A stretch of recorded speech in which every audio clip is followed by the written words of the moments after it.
Happy New Year's, everyone! It's 2024. Or, at the very least, in Norway it is 2024. You may still have a bit to wait, or you may already be in the new year. But regardless, I think we can all agree that this one is gonna be a doozy. Oh boy, is it gonna be a doozy. As quite a lot of various things and events are beginning to come to a head, and 2024 is going to be, well, the conflagration of events. So, let's talk a bit about a few major things that are maybe going to happen, possibly going to happen, definitely going to happen, and a bit of speculations here, because this is the year that I think a lot of people will remember as the actual turning point. I've been saying for a while now that we are on the verge of getting over the hill and beginning to finally win the war against social justice and diversity, equity, inclusion, blah blah blah blah blah. And 2024 will probably be the one that sticks in the mind of normies the most, because there's a fair few things. Let's begin with one of the most immediately obvious and also close and dear to my heart: Creative Assembly and Total War.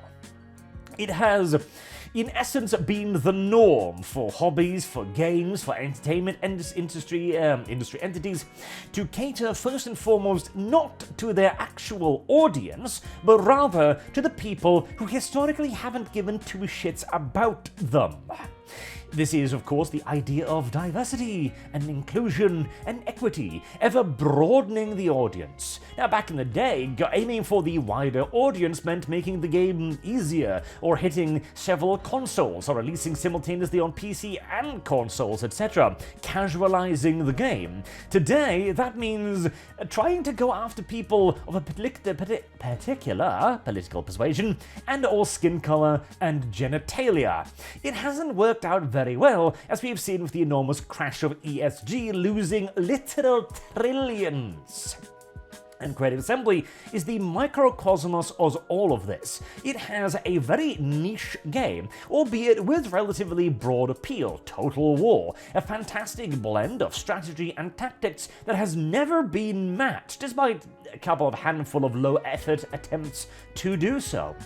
Yet, despite having literally the absolute winner on their hands, meaning that CA could simply just keep making Total War games forever and keep running absolute gangbusters, they elected to try and pander to people who had no interest in them with Hyenas, one of the most painfully diverse video games in human history, having been specifically inspired by the, as CA mentioned, and I will not allow you to forget, the drag queen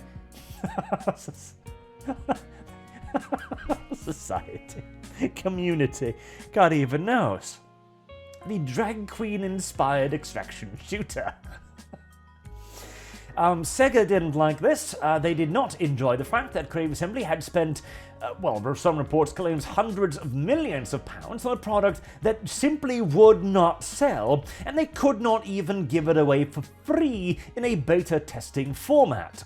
And so the samurais from Nippon came over and yanked the British's leash rather violently and viciously, threatening that they would sell Creative Assembly to a Bulgarian fetish development studios unless they got back on track to making Total War games. This will be the first time in a very long time that a major studio is told in no uncertain terms to actually cater to their core customer base, one must presume, rather than people who have never historically bought their games to begin with. This has meant, of course, a bit of a microcosm of everything else going around, as the larger cosmos is Disney, as 2024 may be the year where we see the death of Disney. Now, that is a bit of a long shot one, as the primary reason behind aforementioned passing would not be financial troubles, but rather legal and political ones. Despite Disney losing money hand over fist, their parks and cruises are still popular. They are still able to very effectively monetize nostalgia in essence, even though that nostalgia is beginning to slip a little bit with the fact that the earliest iterations of Mickey Mouse will next year enter into the public domain. Mind you, only the earliest iterations, the Steamboat Willie type, not Mickey Mouse as a modern-day character, so, adjust your expectations, but nevertheless. What may, however, do real damage to Disney is the fact that Ron DeSantis has had a really bad year. A really, really bad year. And it's not looking like 2024 is going to be any better for the governor of Florida. He launched, of course, rather famously, an ambitious bid for the presidential appointment, which a lot of people was quite optimistic for when he originally began to run, even though a lot of people were questioning the timing, as he would of course be going up against the Trumpalophagus, which seemed like just an all-around bad idea. And now, a while later, it does indeed appear that it was a really tremendously poor idea, as all Ron DeSantis has really achieved is decrease his status and image on a national and international scale, due in large part to some absolutely epic acts of mismanagement, first and foremost on behalf of his staff. It was not a good year, and one of the easiest ways for Ron DeSantis to perhaps get back on the horse for another presidential bid later on, when he's not up against someone who is going to be pretty much automatically elected the representative for the Republicans, is to go back home to Florida and squeeze Disney for everything that it's worth.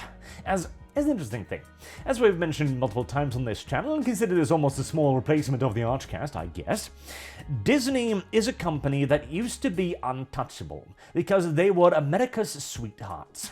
They've managed to throttle that image so effectively, however, that at this point, whenever Ron DeSantis successfully fucks with Disney, his polling numbers go up. And if he manages to go back home after a failed presidential bid, well, the very best possible trophy he could hang above his mantelpiece would be the mouse's head. This would not only probably be a significant boost to the Floridan economy, as it turns out that Disney has probably cost a lot more than it's actually tasted, with the various reports that have emerged, but it would also allow them to tax the ever-living shit out of Disney for the relatively short period of time that the company would still be allowed to stay in business, needing to pay their actual back taxes, which are likely to be in the hundreds of millions at the least, and probably in the billions, not to mention needing to pay the then additional operating fees that everybody else does. This will probably see Disney's stock market value crash like a lead balloon, and eventually lead to the dissolution of the company in probably a few years' time, but 2024 could, theoretically, possibly, be it. All due to a presidential campaign, which is, of course, the third and biggest thing that's going to be happening. Now, we've had some contended elections before, some inflammatory ones. 2016 was, it shook the very bedrock of the world, really, as nobody expected that particular outcome, and it basically turned the entire political commentary class into absolute, genuinely hated morons. And ever since, nobody's trusted polling. Then 2020 came around, and there was yet another relatively large upset, as a very, very career politician, shall we say, overthrew the popular Trumpalophagus in what was in many ways a referendum on his presidency, and many are alleging that there was some shenanigans going on there. In fact, about a third of Americans believe that the 2020 election was stolen. Now, that's a rather large problem, because here's the thing. Democracy only really works so long as people believe it works. It's a bit like magic in that regard, as the moment people start looking at democracy and or the magician and thinking to themselves, this is bullshit, isn't it? You've got some issues on your hands. But one results in a refund or an angry comment on the website, the other in more spicy sets of circumstances. There was also, of course, the fact that well, here's the thing, nobody really knows what's going to happen here at all. There have already been moves toward literally banning Trump from the ballot, legal moves, conclusive legal action taken against him. The man himself has, of course, been put up on a laundry list of charges that are probably going to continue for God only knows how many years, presuming he's an elected president, of course. This sort of legal warfare against a political candidate is pretty rare in Eastern European countries. And when you add that on top of everything else, all of the misgivings with the election results, it's going to be a fairly intense one. Especially also as we don't know what the circumstances around it might be. Rather famously, in 2020, YouTube declared that they would ban all discussion of any and all election interference, which raised a lot of eyebrows and probably convinced quite a few people that there was some shenanigans afoot, regardless of any actual evidence or anything else in the situation, because when the government, or well, in this case not the government, but the largest social media entity on Earth, which is very clearly politically aligned with one side rather than the other, tells you that you are not allowed to speak about something, well, that will convince quite a lot of people that there's a lie afoot.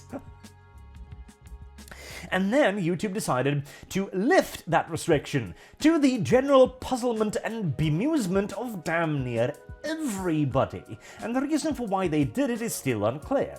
The optimistic and, let's be honest, naive one is that YouTube realized that, hey, we actually do have a social responsibility to make sure that everyone can participate in democracy. Oh yeah, I'm sure that was it. The other one might be that they figured, okay, well, if a third of Americans think that the election was stolen, that's still the minority, right? So if we give them a megaphone, hopefully they'll make fools out of themselves with conspiracy theories and convince the other majority of the country to not vote for them ever again. Which might very well work, were it not for the fact that a frightening number of these conspiracy theories having proven to be, well, not quite so conspiratorial as everyone was originally told.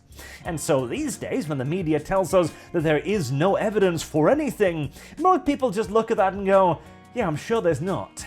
At least not until there is. That's the problem with these cases. And in an era of ever-increasing and more blatant social media censorship, at the very least from the not Elon Musk-owned sources, it's not unreasonable to wonder and worry what exactly is going to happen if this one becomes as festive as the preceding elections. How many channels will simply disappear this time around? What restrictions upon speech will be placed upon us next? How many more barbed wire barricades will be erected around the White House? Who knows? And that's kind of the problem. Insecurity tends to be one of the greatest dangers to the stable running of a nation, the markets in particular. And 2024 is going to be a year thoroughly rife with instability. I mean, we've already got one major conflict going on with Russia trying to pick on Ukraine, and Ukraine being used as a de facto meat shield by the West. And then we've got Israel and Palestine with their continued quarrel, which is unlikely to end for quite a few more months yet, as it appears as if Israel have gotten enough of this nonsense and are going to be making some more significant and long-term alterations to their border structures. There is also, of course, the fact that a lot of people in other nations are going to be looking at this election very, very closely, because here at least is the benefit of the Trumpolophagus. Think of him what you will, but he is widely viewed by foreign leaders as a bit of a mad person, a bit of a crazy dog, a bit of an absolute enigma and an unknown. And the thing with that is, you don't want to take any actions that you don't know the absolute outcome of, when the potential outcome is somebody starts bombing you. It isn't a weird shocker or a surprise that the world was quite peaceful under the Trumpolophagus, for the simple reason that nobody knew what he could actually end up doing. And when he says that if he became president, the war in Ukraine would end tomorrow, well, the thing is, Putin is going to look at that and he's going to laugh a little bit like, haha, what are you going to do, bomb me? And then he's going to look across the table at Trump. And whether or not he backs down, well, I suppose only history will tell, but he's certainly going to be significantly more likely to be a bit more cautious around the Trumpolophagus than he has been around Biden, who has demonstrated now through 2 major armed conflicts that he isn't going to be able to do diddly dick nothing to anyone, really. This, of course, also goes the other way around in that a lot of Western leaders are going to look at a Trumpian White House with a great deal of trepidation, and the fact that after being deposed by a great deal of less than entirely loyal and honest servants the last time around, the Orange Man is likely to be mighty peeved. And if he does get back in power, odds are he's not going to be repeating the same mistakes of last time, when he elected to trust a great deal of people who told him the right things at the time, but turned out to be a pinch slippery when push came to shove. Not to mention, of course, that initially it generally did seem as if Trump believed that he could work together with the political elite, with the political machine as it was, that he could deal with it, that he could horse trade and negotiate. And again, this turned out to be a bit of a mistaken assumption, really, and one that he's unlikely to make twice. Especially as, well, he's been dragged through how many courtrooms now?